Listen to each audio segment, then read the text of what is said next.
বাকি বীজ আমাদের পার্শ্ববর্তী দেশ থেকে এলসির মাধ্যমে ডলার দিয়ে আনতে হয়। আমাদের কথা বলা শেষ। এখানে অনেকে আছেন, আপনারা বীজ করেছেন, যারা করেন নাই তারা কিন্তু এই পদ্ধতিতে করবেন। এর অর্থ কি যে আপনাদের আমরা ট্রেনিং দেব, আপনারা যে এলাকায় যারা ট্রেনিং পায়নি তাদের সাথে এই বিষয়ে আলোচনা করবেন, আপনিও উপকৃত হবেন, আপনার প্রতিবেশী, আপনার পরিচিতজন, আপনার আত্মীয় স্বজন তারাও উপকৃত হবে। এই জন্য যেটা স্যার খাওয়ার সময়, যেটা শাকের সময়, ওটা ওই সময় পাই।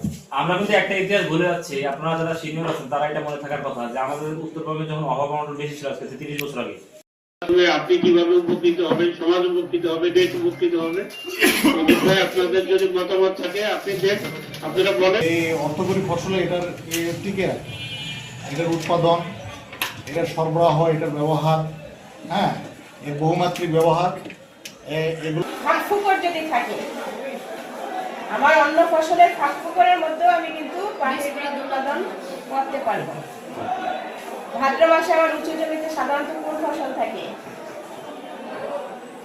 সবজির জন্য আগাম সবজি যারা করে। ইএসপি আপনার জমি আছে? জি স্যার। আপনার জমি আছে? এটা জমি হ্যাঁ আছে স্যার। আপনার জমি কতটুকু? আমার জমি না, আমার বাবার জমি আছে স্যার। আপনার বাবার জমি কতটুকু? বাবা ঠিক, আমার তো নেই, আমার বাবার আছে। হ্যাঁ ঠিকই আছে, আমি সত্যি কথা বলছি। আপনার বাবার কতটুকু জমি? 3 থেকে 4 বিঘা। 3 থেকে 4 বিঘা। গত বছর পাট করছেন? আমরা স্যার ওই যে নিয়ে যাবেন প্রোগ্রাম করে আপনার আমি ওই যে সব জায়গায় 13 বস্তা একবার ঠিক আছে না